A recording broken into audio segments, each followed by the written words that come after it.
I'm connecting to the cloud. Oh, amazing. I'm recording it. Okay, cool. And here we go.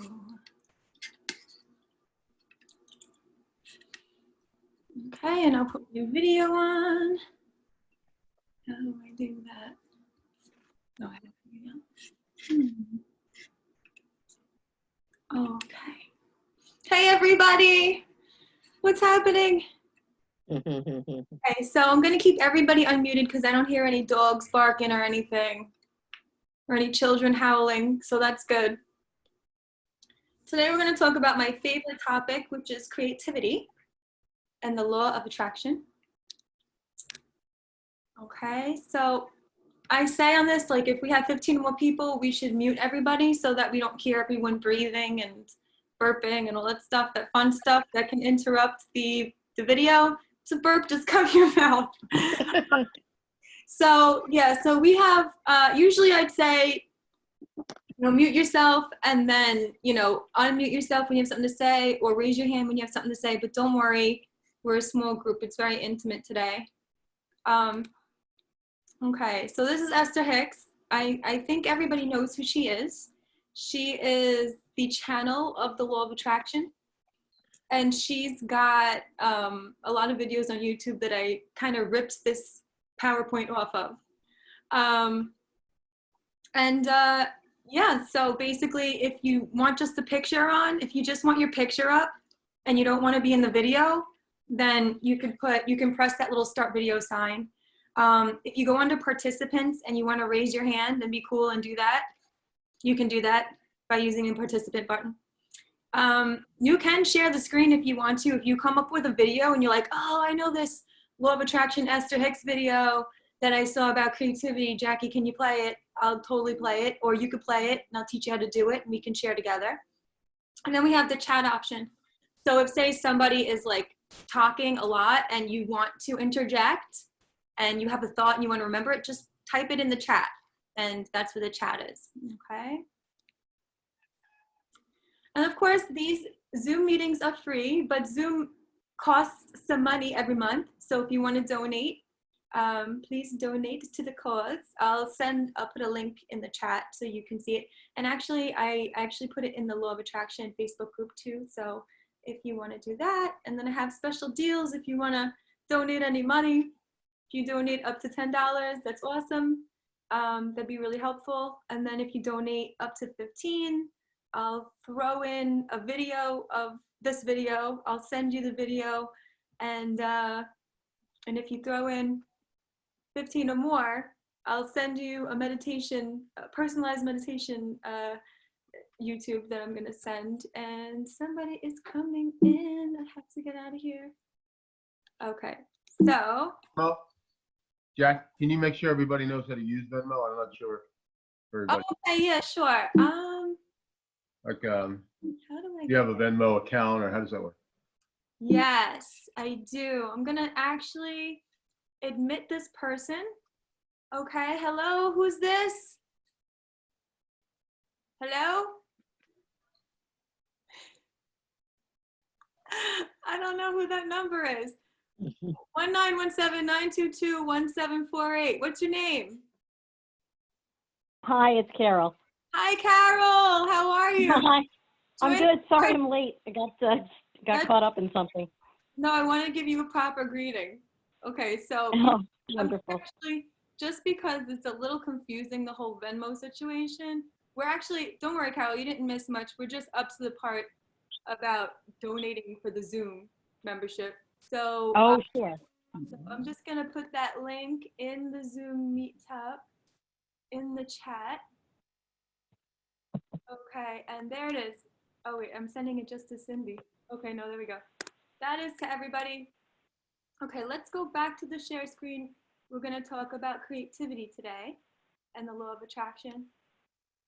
And everyone is unmuted because we have a small group today. We have under 10 people. Okay, so let me see. Yeah, this is weird how it doesn't let me do that. Okay. So if you have something to say, I'm not going to be able to see you, so just talk over me, okay? All right, So these are the group rules. Be supportive. Don't be a sloppy sharer. So in other words, if you're feeling really bummed out about everything and you want to kind of vent it out on everyone, you totally can. But just make sure that you put up until now before you do that. Keep the discussion confidential. Someone says something, anything, even if they said they have a hangnail or something crazy like that, keep it in here. Like, we're not gonna talk about anything outside this group. No gossiping, no advice giving. So if you have something that you're itching to tell somebody when they give you a situation they're going through, just be like, oh yeah, I went through a similar situation, this happened to me. Because, you know, everybody has their own path, okay? So the existence, this is what Esther Hicks said. She said, the existence of vibrational reality contains every particle of interest, of desire that you have summoned through all that you have lived. That's pretty cool. So basically, everything that's coming to you is just building up over past lives. Everything that you've ever wanted is on its way. The specific contrast you have in your life is poignant. I'll fix that later. We are receptive to our vortex at various times because of this contrast. When something doesn't work, you know creation more and more. So what she means by that, and this is basically right out of her mouth, she's basically saying we didn't come for the creation, we came for the creating. When we are disappointed, we're taken to the past where we have no power. Optimism takes us into the present moment. So I'm going to bring it back to the group for a second. And I'll stop the share. Okay, wow. So let's Brady Bunch it. Cool, everybody's up. You want to put your face in there? If you want the video on, you can totally press video. Oh, hi, Kimberly. Cool, she's here. Okay. So I want to just speak about this for a second. So creativity is basically the force that's moving through all of us. It's life, it's energy, you know, and sometimes that gets clogged. And when we think about the law of attraction in that vocabulary, the thing that clogs it is basically our self-doubt, our resistance, what Julia Cameron would say is the censor that's inside of us that says, no, you can't do that, you know, that's too much, don't do, you know. So we have a lot that could work against us. And so what Esther Hicks is saying is that all that contrast that builds up, it creates more of a wanting. Like you start wanting more, you start questioning more, and you're more specific about what you want to create, because that's why we're here. We're here to just create. So any thoughts or ideas about that? Just, I wonder if we're so vibrational, why are we so easily off the good vibration? If, like, shouldn't we know better? Mhm. Like, why do we get away from it so easily? That could be the sensor talking too, right? Oh, yeah, Jackie, you got off track, you know? Yeah. Whereas when we're in the creation mode, or I would say everyone in their own right is an artist. Everyone who is living is dancing in this stage called life. You know, we're all playing, we're all creating, even if creating looks like, why'd you do that? You know, and we're angry because there's always a play going on, an interaction that's going on. And even questioning kind of takes you out of it. Did I do something wrong? And we're going to get into that in the PowerPoint too, where she talks about being in the moment. Because when we think about the past or when we think about the future, we've escaped the present. And in the present moment is the edge of creation. Yep. And the present moment is where we're present. You know, like we're here. We're not wrong, you know? So what about that, everybody? What do you think can block us when we're trying to be present, when we're trying to be in the present moment? Interesting things, like you were saying, Jackie, and to your point, Kim, like when you're thinking of things that didn't go the way you maybe wanted them to in the past, you're thinking about them now. Right. So you're bringing that, whatever wasn't the way you wanted it from the past, into your now, which only means you're living that again, that the vibration that didn't work out so well for you, or what you weren't happy with then, thinking about it now recreates it again now and now and now. And to Jackie's point, thinking, you know, what can you do now that feels good? Past is done, future hasn't happened. Now is your moment of power. Yeah, and getting back there, you know, how do you get back there? I woke up like two mornings ago, and I was like, I just had like a flashback back from high school, not high school, before high school, like 6th, 7th, 8th grade. And I was like, I fucking hated it. You know, like I hated those people. Like I hated how mean the bullies were, and how like, God forbid you're good at school, you know, God forbid you're top of the class, like everybody hates you. So like that energy just crept in, and I was like, oh my God, I started to get like depressed thinking about it. And I woke up, washed my face. I was like, I'm not there anymore. What am I doing? Why am I thinking about when I was in the 6th grade?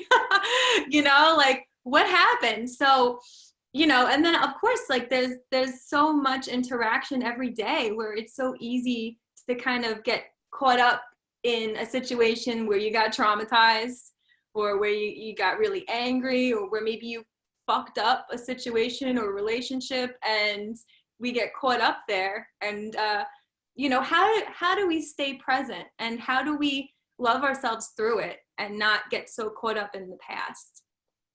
That's just something. I think what happens also, you know, because most of us, probably all of us, never heard of the law of attraction, which basically says that whatever we think, if we continue to think that, it gains momentum. And we have these areas in our lives that pick up so much momentum, and we don't even really realize it. So then finally, when we're trying to deal with that situation, we're not really patient enough to practice another way. So for instance, like if you have, you know, feelings about other people, you know, that just didn't treat you well, and that's your issue, and then you learn this law of attraction and you start doing it for a couple of weeks and you don't get any results, you say it doesn't work. But a lot of times you have so much momentum in that area that sometimes it doesn't even make sense to work on that. It makes sense maybe to work on something else and get your overall vibration up, and then start working on that so you can gain, you know, maybe a different belief about other people and see your part in it, and let the law of attraction, you know, practice new thoughts and new beliefs. Because when we don't, and we practice old beliefs, it's those old beliefs that sort of hold us back from making progress, you know? Yeah, and it's so easy to say that, but there is definitely an art to doing it. You know, there's an art to And staying that's present. the only option. You know, what other option do you have? No other option, because once you start like analyzing too much, then you get here, and then you've lost your ground, then you've lost your presence, you know? So it's all about, you know, just not necessarily knowing it all, kind of just trusting that that it all happened, and it's all for the greater good. Right. Well, I want to give you an example. Like, you know, when I was, you know, practicing dentistry and everything's going along, you know, fairly fine. And then I got sued by somebody who I had a relationship with their whole family. And she sued me very viciously. And, you know, it hurt my reputation. It basically, you know, killed my whole business and my whole name, you know, in my dental practice. And while I was trying to deal with that, that became a very, you know, obviously a very intense, very emotional thing, you know, where very easy for me to get defensive and, you know, look at every patient like, you know, they're out to sue you and all that. And through the law of attraction, I had to learn to let that go. I couldn't deal with that at the time, but I tried to. And while I was doing that, it was starting to drag down everything because it had so much momentum. So, you know, can you imagine? It took pretty much until a few years ago for me to just really let that go and really be at peace with that. And now, as I look on it, it has no attraction power to me. And because of that, I'm able to now let other areas of my life flourish, and they are. And I'm also now able to get back to my profession without any defense because I'm in a good place. But for me to expect myself to turn that around and be in the present over that particular subject at that time, during those times that it was really going on, was nearly impossible. because the momentum was so big, and I allowed that momentum to lead into other areas of my life, my health, other relationships, other things. And so it's just life, but it did help me to solidify, like you said, the contrast helps you to define more clearly what you do want. So now in my life, I'm more clear as to how I want to create going forward, if that makes sense. And so I don't regret going through that, because I've become a bigger, better, more clear, more powerful person by going through that, using these principles that we're talking about now. I have a story that's so similar, and I'm going to open up, of course, to everybody, but I just real quick. When I was dating this guy once when I was 21, and I was an amazing driver before that, never got into any accidents or anything. And he wasn't good for me. And we would be up talking all night, sometimes fighting, we had like a really turbulent relationship. And I remember when I was coming back from his house, like 3:00 in the morning, I'm driving, I get into a car accident. And so I got into that year that I dated, it wasn't even a year that I dated him, I got into 11 car accidents. Whoa. It's crazy because I never got into an accident before. And I was like, you know what? I need to just break up with this guy. Yeah, the universe is trying to tell you something. I never got into an accident again. I mean, knock on the wood, I never got into an accident again. And I felt like, it was almost like the contrast was actually my friend, because it was like the universe telling me, get the fuck out of the relationship, And then I had to just trust that, So it was good. Does anybody else have a story like that they want to share?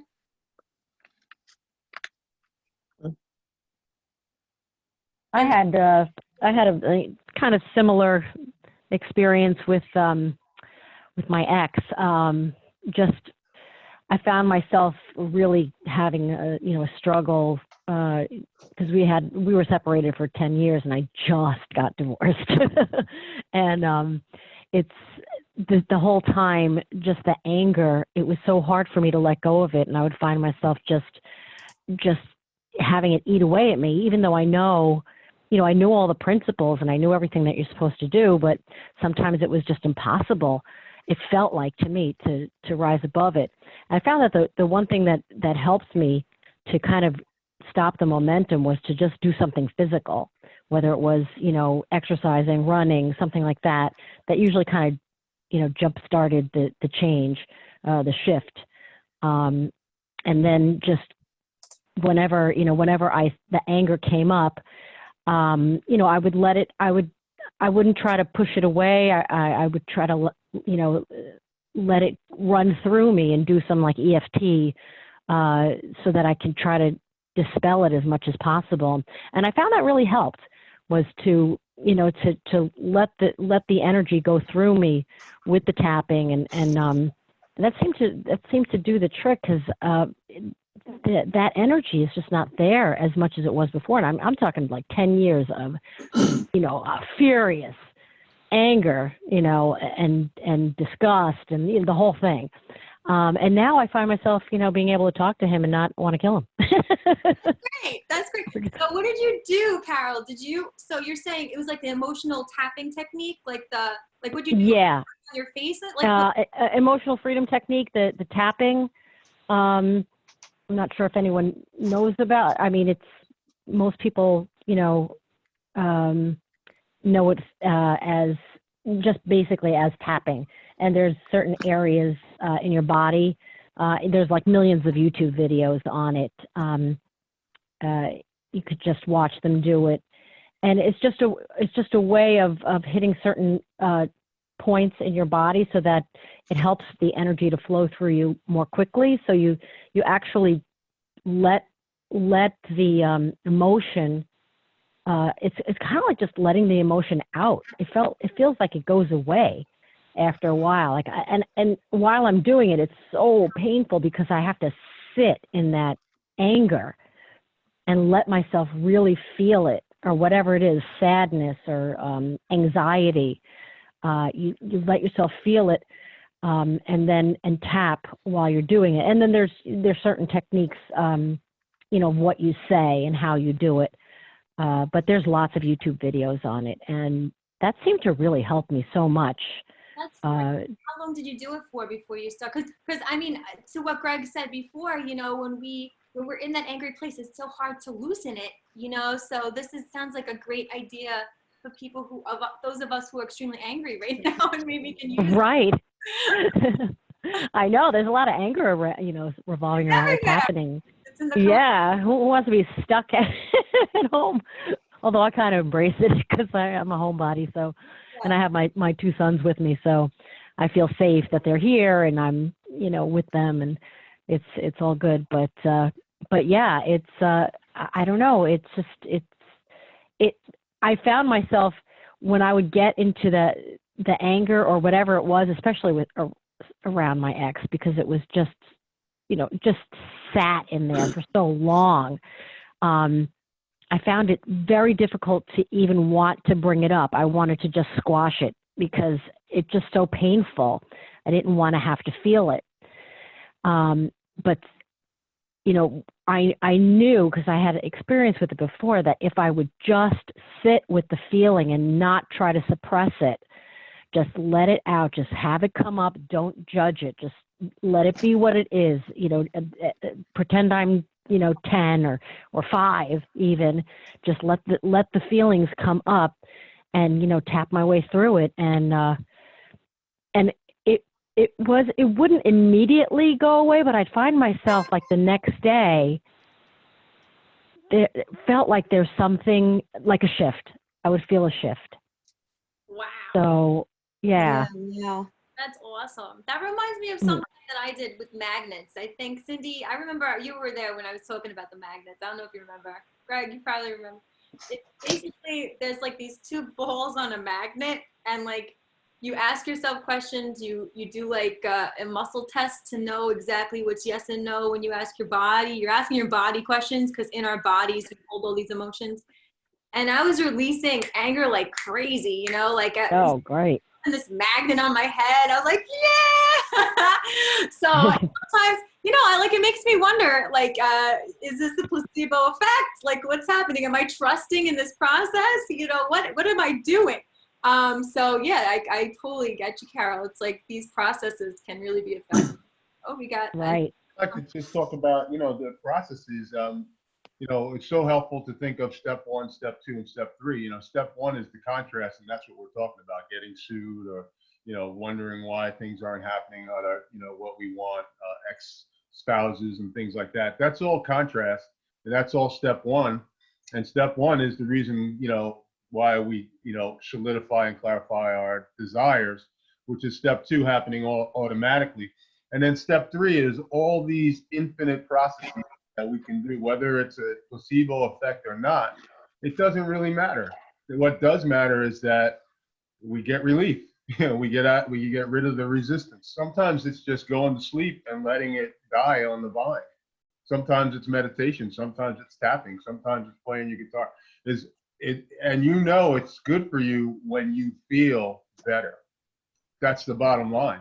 There is no, oh, I got to try it this way because it worked for you. Yeah, try it, but it might not be your thing. And if it's not your thing, there's something else to try. Like, I don't think that we're looking for the one magic bullet. We're looking for the thing that brings relief, which is step 3, which is exactly where we want to be the creator experiencing the creations. Yes, back to creativity. That's right.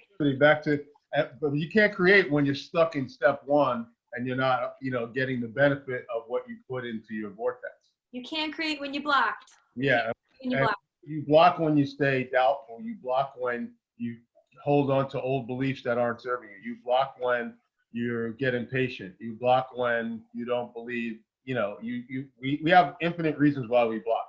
We block when we're focused on negative things, or we're talking about negative things, or when we're complaining. That's all blockages. And so when you tap and you experience the emotion without fighting it, you're relaxing in a way, you know, and you're allowing that to be. And you're not putting up a struggle anymore, which is a lot better than putting up the struggle, which is a struggle, you know, which is participating in the struggle. And then, of course, you go to sleep. You can't tap all day. That's also another way to release the struggle. and then hopefully you start the next day, you know, in a relaxed way. And this is the process of practicing letting go the resistance, and then you become more creative. Yeah. Yeah, exactly. So let's get back to creation. So contrast causes creation. So that's interesting, right? So sometimes it can block creation, and sometimes it can inspire creation, you know? So we didn't come from the creation, we came for the creating. And I'll just say it again, when we're disappointed, we're taken to the past where we have no power, and optimism takes us into the present moment. Because we were talking about being present. Sometimes it just takes a little bit of optimism to get there. Okay, so this is the question. How has contrast helped you know creation more and more? Okay, so I hope you didn't have to see up my nose, but yeah, how does contrast help us know what to create? I mean, like, look at the great inventors, you know, all the people who've made things, made cures, made railroads, lights. You know, these are things that are already there that nature provides for us, but we take it and we say, but I want it to be light when the sun's not out. You know, when there's an issue and we look at the contrast and we create and we make a whole new reality, you know? And so that's the same thing emotionally too. I mean, all these psychologists that have techniques and ideas to help people, it's because they were bullied when they were younger, or it's because they had issues with, and they dealt with the darkness. They know what it was like. They knew how to get out of it, and they developed techniques, you know? So that's the question. What is it in your life right now, the contrast that you feel, that makes you want to create? How is it related? Well, I can speak on past contrast. I mean, I was in a real tough marriage, and you can see my answer to contrast is right here, because you know, through that relationship, I knew what I didn't like and what I did like, you know, and that relationship defined very clearly what I wanted, you know. And so when I finally, you know, got into step 3, Cindy appeared, and I recognized her very clearly, you know, not right away. It took a couple of months for me to, you know, trust that, wow, you know, is she for real?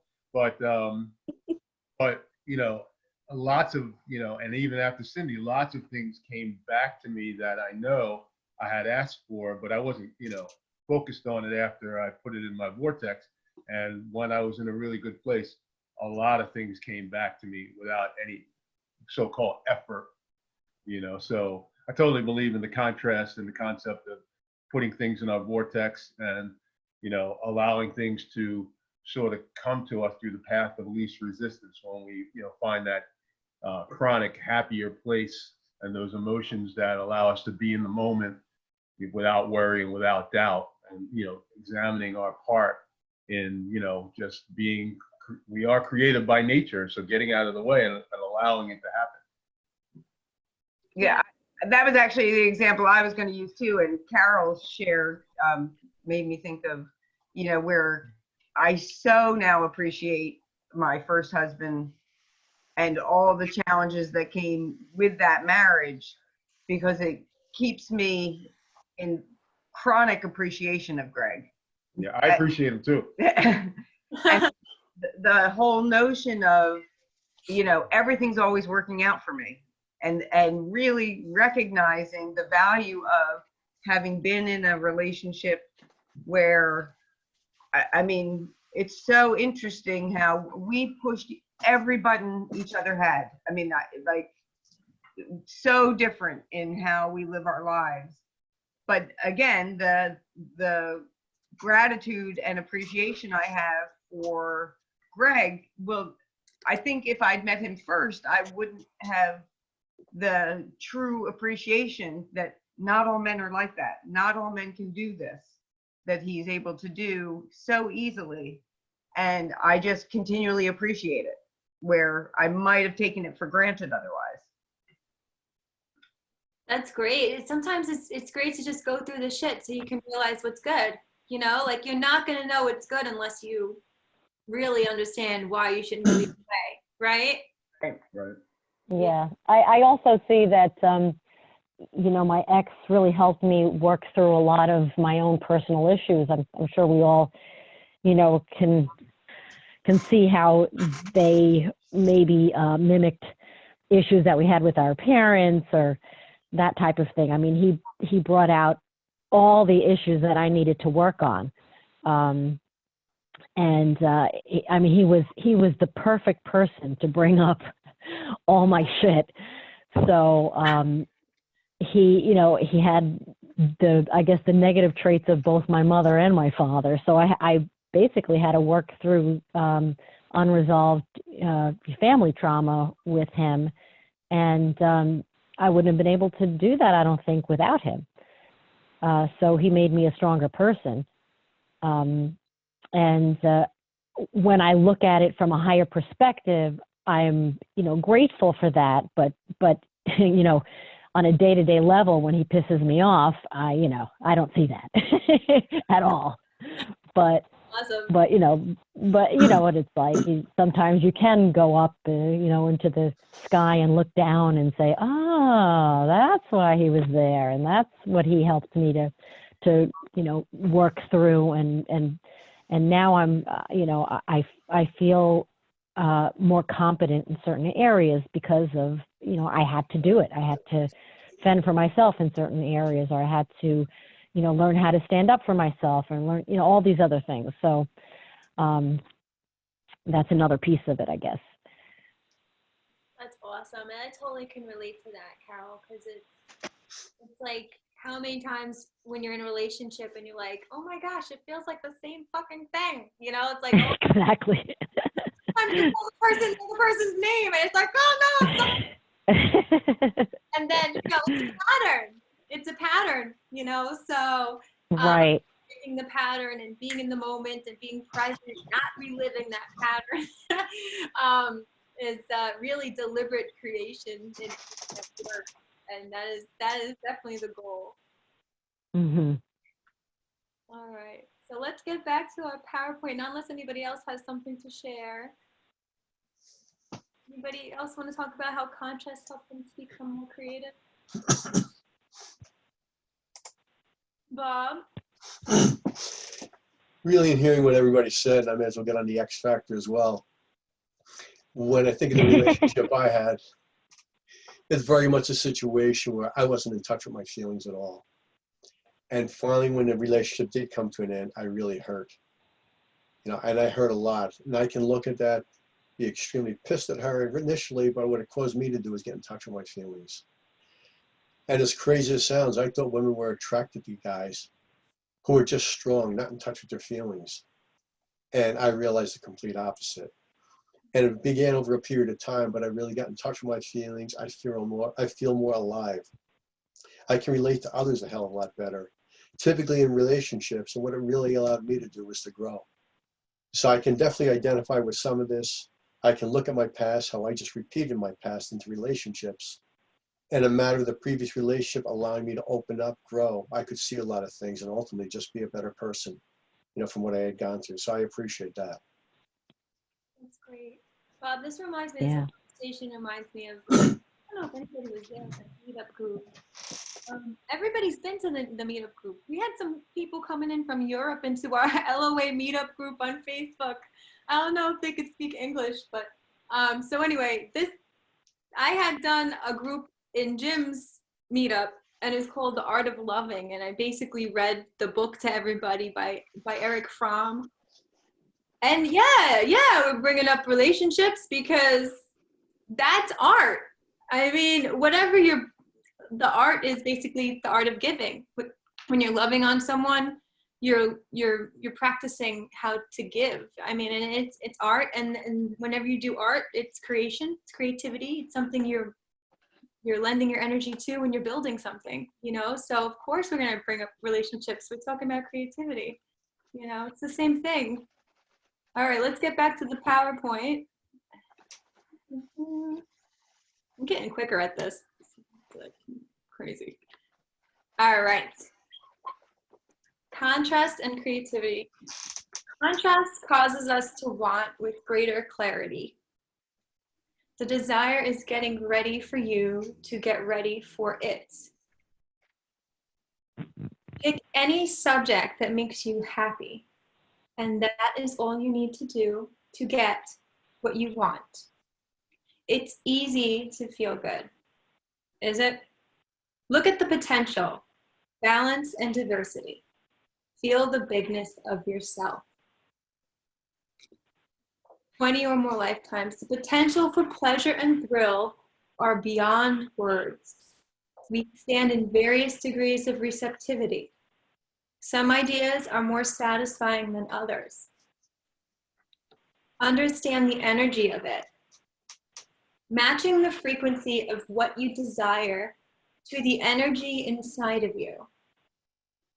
The ultimate creators have a deep connection with their vortexes, whatever you say that as. How purely connected are you to all that you will become? And the question, how does freedom and well-being connect with your creative energy?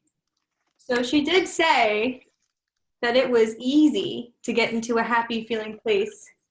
I would love to hear what you all have to say about that. Is it easy? How easy is it? Do you believe it could be easy? Is the simple belief that it's easy making it easy? How easy is it to get into a good feeling place? I have a comment for that. I believe that it takes practice. Some people it's easier, it's easier for some. And I think it might also depend on, how you grew up and what you went through. And as, you go through it and you finally might say, all right, this is it. I need to feel good. I'm done feeling bad. And then, but it's a definite it's an inner thing. Like you have to want to feel good to do it. It's not like an outside force that's telling you to feel good. It's definitely an inner thing. Like depending on what's happening, it could be a horrible thing, but you still can feel good if you have like your own little technique that you could do. I don't know, say to yourself, I'm okay, I'm enough, everything will be okay, or this is temporary, or whatever you need to say to yourself to get through it and to feel good. Or even just jump up and down and start clapping your hands and smiling, whatever it is that makes you feel good in the moment. I definitely think it's something that needs to be learned for some, and some are, born with a silver spoon in their mouth and they just get to be happy all the time. But I wasn't one of those. One of the things I love is everything that Esther and Abraham Hicks say is that everything that we've ever wanted is because we think that we would feel good in the having of it. And, with the emphasis on the feeling good, and that really, like Kim said, the practice is finding the feeling good if you can find that first without the condition showing up. And that's the trick, right? You can find the happy emotion first, then the things start showing up, and usually, we've been born, being so concerned about the condition showing up first, and then we'll feel good. And it's just backwards, So yes, and it's, like Kim said, I mean, it's easier for some people who have grown up maybe with, less challenges, or a parent that sort of taught them some of these, principles early on in life, or some experiences that you learned when you were younger that showed, that it's just okay just to be happy without having the toy or having things. But most of us have grown up with, you have to work real hard, get what you want, and then be happy, which is backwards, because there's not enough work in the world to, make you happy if you start off, being miserable, because that's attracting pretty much the opposite of what you're going after. Yep.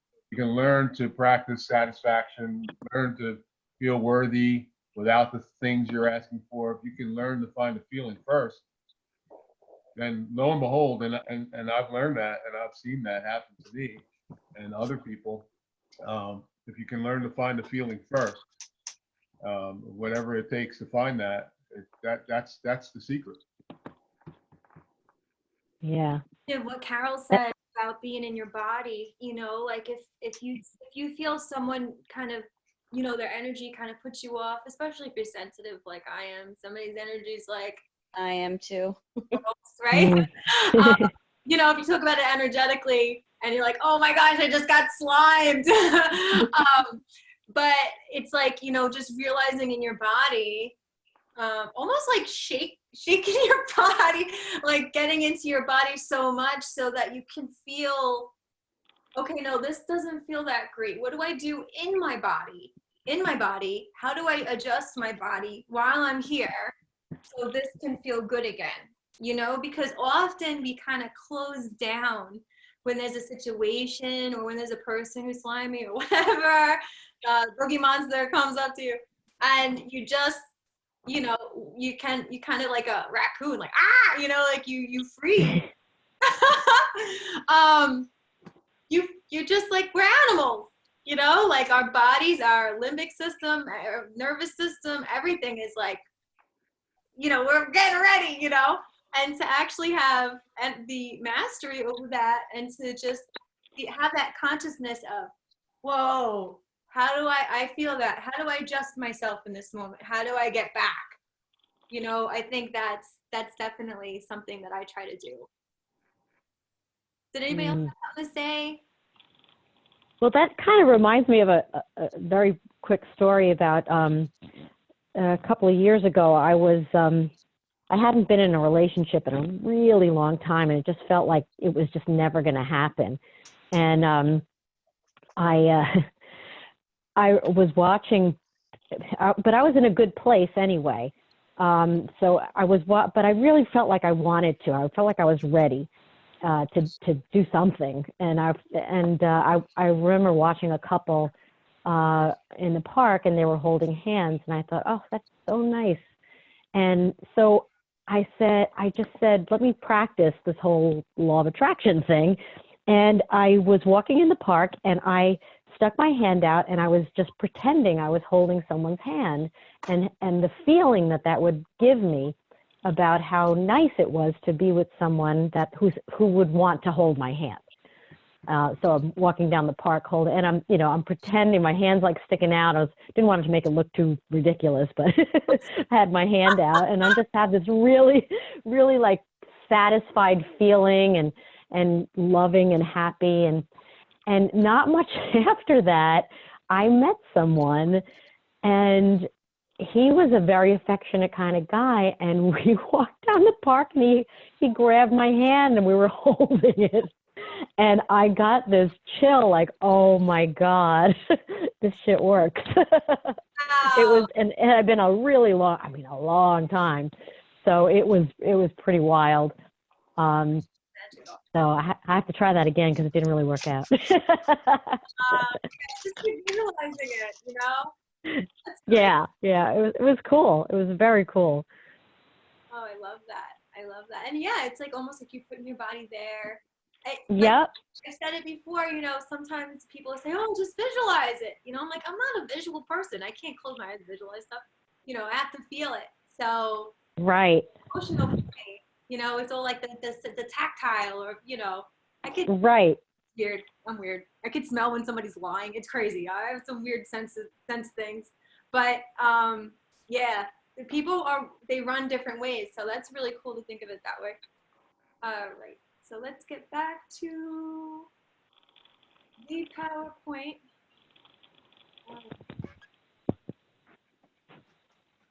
Right. Unbounding energy. Creativity begins to occur from a place of appreciation.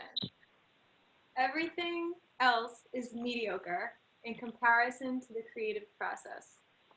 Being a painter and connecting all the ideas, what appeals to you matters a lot. In your most appealing moments, you shoot off rockets of desires. The gift oneself. Your unique desires have come together to surprise and delight you. Creativity is not about figuring out something and presenting it. It's about surprising and delighting yourself. Your ultimate creation is you, not something someone hangs on the wall. Okay, that kind of relates to the whole painter thing that I just said. The feeling of creation. So many people think that this is a place of determination, but it is a light-hearted state of allowing, building subtle influences and being in the state of appreciation. Meditation clears out the vibration, but only the receptive mode is the sweet spot of creativity. Meditation is just to tune out the unwanted, then allow all you are to flow through you.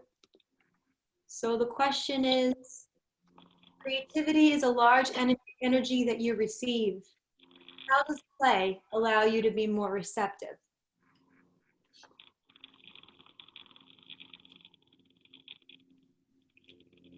Olga, I haven't heard from you yet. It's good to see you though. Hey, good to see you and everyone. Hey, What? Hey guys, you look good. You Greg look and good. Cindy. So Olga, I have a question for you because this is like your question. When you're painting and you're playing, how does it help you to get to the receptive mode? I guess when first of all, I need to be like really calm, you know, and centered, and there should be no self-doubt because you know, on one hand you have creative mode, and on the other hand you're like, oh no, I don't think I can do it, I don't think I can finish it or whatever. Yeah, so I think you just need to relax and be present and be in action of creation. Am I getting it right? I don't know. Are you? It sounds great to me. We got Nancy. Nancy's here. Hi, Nancy. Nancy, can you hear me? Nancy, can you see me? I can hear you and see you. Good. Hi, Nancy. We're talking about creativity and the law of attraction. And we're just talking about Olga just blessed us with some insight about painting and how she gets receptive when she trusts the paintbrush and she's not in a place of self-doubt and she's just in her space of allowing and in her space of action. And that's when she creates. So I think, thank you, Olga. That was brilliant. Awesome. I just want to apologize for being tardy because what does it start at 7 and it starts at 6 and ends at 7? It's well, yeah. no, 7:30 probably because we're not even halfway done. Oh, okay. Okay. Because husband just got home and we just finished eating, so I apologize. Well, thank you for joining us, Nancy. Okay. Okay, so anybody else have something to say about being creative and getting in the receptive mode? Has anyone experienced? yeah, I'd like to comment on, I think it, you know, on those moments, you know, yeah, we can't play all day long probably because we have, you know, we're adults and we have things to do. But when we do find those times where we can get off and be more in the receptive mode, whether that's meditation or playing music or doing those things, I think that that's the time where, as you know, Esther talks about from a law of attraction standpoint, we both broadcast thoughts and we receive thoughts. And when we're in the play mode, we're more in a mode to receive inspiration from the vortex or from our inner beings. And those are inspiring ideas because our resistance is gone pretty much during those times. And that's where we receive those impulses to do things and to rendezvous or do, you know, do something that's right in line with what we've been asking for. So that's why it's good to be light. That's why it's good to take ourselves by going easy, because then we're in the mode to receive these, you know, inspiring thoughts from our higher beings. And so if you're only efforting, if you're only going after it, if you're only, you know, gritting your teeth and working real hard, then you're not really receptive to those higher impulses that are constantly trying to come to you. And so I think that's what play represents. It represents being easy, being light, and receiving inspiring thoughts from our vortex. That reminds me of something too I watched yesterday. It was called 100 People. It's on Netflix. Oh yeah, we watched that too. Kind of show, because you basically manipulate everybody. It's great. So I know that sounds so dark, but as a behaviorist, that's what we do. We study behavior, whatever. And there was one. I watched the whole series yesterday, and there was this one that it was crazy. It was like they were trying to build some tower. I don't know if you both saw it, but they were trying to build this tower with these macaronis and a marshmallow. I don't know, it was crazy. But they had to see who was building. They took 100 people, put them in groups of 5 or groups of 10 or whatever, and they saw which group could build the highest tower. And one of the groups, they gave an incentive, $400. You get $400 if you build the highest tower. And the other one, they didn't give any incentive to. They said, just play. Let's see which one does the best. And they gave the same amount of time. And the one where they said, let's play, built it 3 times higher. Huh. So basically, people, when you loosen up, when you're not in that dense energy of seriousness and, come on, let's go, like you're all tight. And if you just like let that go and just be like, this is ridiculous, life is absurd, let's be silly, and if you're in that space, it just goes smoother, and and you get more productive too. So Well, and especially when you're gripped, like Carol, how frustrated, our marriages were. That refrain that Abraham taught, there's nothing serious going on here. And for me, like when I'm getting frustrated, when I'm feeling annoyed, when I'm starting to go down the dark path, thinking of that brings lightness to it. Like there's nothing serious. There's no reason for me to be, there's, be light with it, be easy with it. There's nothing serious. I can think back to like the worst case scenarios, just horrible shit. And when I think back to it, it's so funny. It's just absurd. It's so absurd. Every single ounce of it. All right, back to the PowerPoint. I think we have one more section. Right.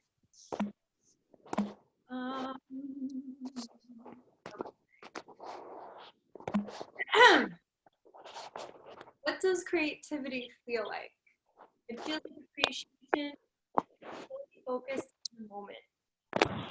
Being too serious and spiritual can take you out of this feeling. Hey, we just talked about that. That's straight from Esther's lips.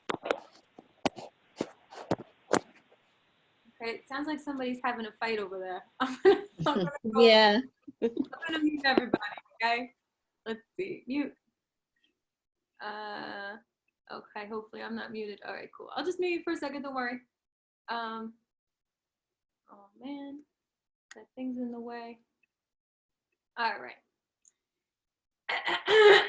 Wow. Creation is a manifestation. Clear your resistance, which can come in the form of self-doubt, by getting off the subject. Universal components are aligned for you. You just need to allow it and be in a state of lightness. Don't think about your blocks, and they will dissipate. Reestablish connection with your inner being. The block of thoughts, like disappointment, loneliness, and injustice, must be released. Don't look back. It reminds me of that story from the Bible where I think it was Miriam, or I forgot who it was. I'll ask you when I can get back on. But yes, the woman was told, the city was burning, and it was, I think, thinking of Jeremiah, or I don't know what the hell it was called, but she was running and somebody told her, don't look back or you'll turn to salt. And then she looked back into her past, and then all of a sudden she was salt, which is very symbolic because salt preserves meat. So don't look back. Your inner being is never looking back. Go neutral by staying present in the moment. And this is the last one. Okay, and yes, the thought question is, how do you remind yourself to stay in the present moment? And we will definitely have a nice conversation about this once I unmute everybody. Okay, we're good. Okay, so that's the end of the PowerPoint, but we can definitely have some more discussion. What do we think about this? Tony Tarullo, Tony, I think I admitted you like 6 times. What's happening? All right, so what is it about that, staying present? How do you remind yourself when you're about to look back at the burning city, and just that split second, if you do it, you're gonna turn to salt. How do you stay present? What do you do?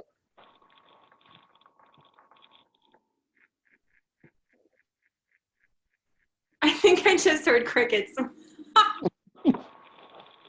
Oh my gosh. Anybody? It sounds like a bullfrog and crickets. Do people hear this? I haven't had a dose of nature in a while. I'm having hallucinations. Sorry, I'm trying to catch up. Keep having technical difficulties. Okay. All right. How do you stay present? I'll share a story. I used to run an open mic, and we had this woman, Joanne, she's a midget. She used to come in with this huge drum on her back, and she used to come in and just start banging the drum like crazy. And she, eventually, we had started a drum circle. And I remember we were in the drum circle for, I don't know, 15 minutes. We're just in it, you know, and we're listening to each other and we're banging along. And then like all of a sudden, just my mind went blank and I felt like super happy. And I remember I never felt, hello, I never felt so present before. I always felt like, you know, when you're in the moment, when you're drumming and you're, wow, what was that? When you're in the moment, you're in that state, it just brings you, when you're doing something like needlework or reading, when you're really focused on the words and you're really attentive to what you're doing and you're so focused on what you're doing, there's a little bit of bliss that you get. I don't know if anybody else experiences that, but that's how I feel. It's almost like you're floating. Yeah, right? If you really can be that present. I've only felt it a few times, but I definitely know what you're talking about. And a drum circle was one time for me too. See, and they would have those ancient those female groups that would go in the drum circles, and it was like an ancient circle. Like, Yeah. yeah, that was legit. You know, Yeah. they were transcending. Yeah, definitely. Yeah. I've It experienced. usually happens with music, you know. Oh, all the time. Oh, yeah. Yeah. I've experienced. I guess you know, in sports, I've always heard it as being in the zone, and Right. if you play baseball, you hear baseball players, you know, they're so focused and so in the moment that they can see the seams of the baseball, or a basketball player says, you know, the hoop seems so huge, like you couldn't miss. Time seemed to slow down, those types of things, because it's so focused. And way before I knew anything about the law of attraction, that was something that I had heard about as a young kid. And I had heard about a lot of athletes that had routines before they would perform. So this is why the law of attraction appeals to me so much, because when I was a kid, I adopted some of those practices where I would, the night before, I would picture the game, I would picture the scenario, I would picture what the score might be, I might picture what I would do before I got there, which is pre-paving, you know, which is segment intending. And so that came, you know, at an early age for me. And what happens is that you sort of have like a deja vu experience when you actually experience the thing that you're, you know, now physically engaged in, because you spent time before the actual event. And particularly if it's something that you want to do. you know, like you want to be on stage and play the drums, or you want to play a sport, it's very easy to get into the zone if you've imagined. We've all done it, you know, like you have an event coming up, a party, and you can't wait to wear your dress, or you have a vacation coming up and you're picturing yourself on the beach. We all do it. Yeah. But what Esther's teaching us and what Abraham's teaching us is to do it more often, because we all have the ability to do it. And when you do it, you find that more often you're present. You're fully present because you've sort of programmed your mind to be there. It's funny because after a while, you know, doing those drum circles with Joanne, the really tiny woman, she was so cool. She would, just her showing up, I would, you know, beep, beep. I'm getting, you know, and it was wild, you know, we're just being a drum. I'm like salivating. Oh, I gotta get at the drum, you know, because I want to get into the moment. But imagine if you could just be in the moment without that thing. You could just be in that zone. You could be the drum. You could be the instrument that brings on that space. It's cool stuff. I think someone has to change their fire alarm. That's funny. That would explain the crickets. I know. I thought it was crickets, but it's really just the fire alarm battery. Okay? We're in too long. We've been in too long.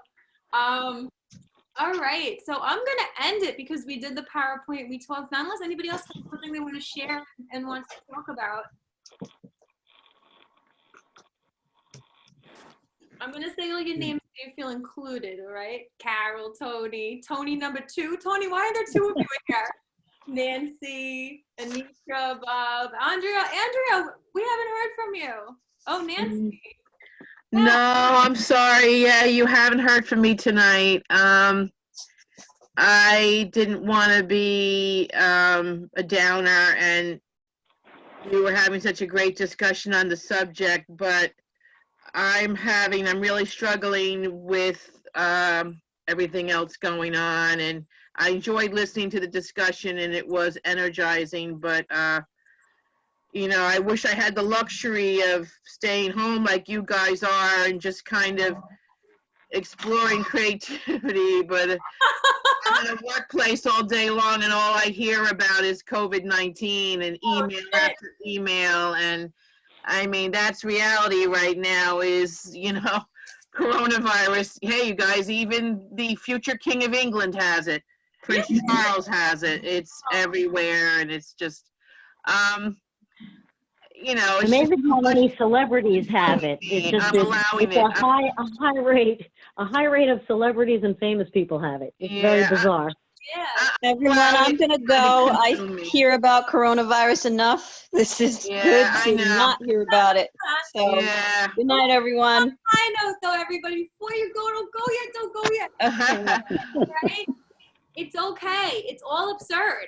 You know, you really, really just that's absurd. It is absurd. The whole situation's absurd. All right? So don't forget all of this. Stay present. Stay silly. Let your energy flow through you. And enjoy yourself, okay? Enjoy yourself. And I'll see you all maybe on Sunday or on next Wednesday, okay? Oh, yeah. Just to keep this going because we've been 2 months in and running out of funds for the Zoom membership. If you want to donate to this experience, I'm gonna send you the link. All right, everybody, I'm sending you the Venmo link. You could donate $1, whatever you want to do. You know, there it is. All right, and I will see you all. Mwah, everybody. Love and Yep. Thank you. Have a positive energy. Thank you. Bye. Stay safe. Stay safe, stay well. Stay well. Bye, everybody. Bye. Bye. See you soon. And without technical difficulties, hopefully. And without cricket.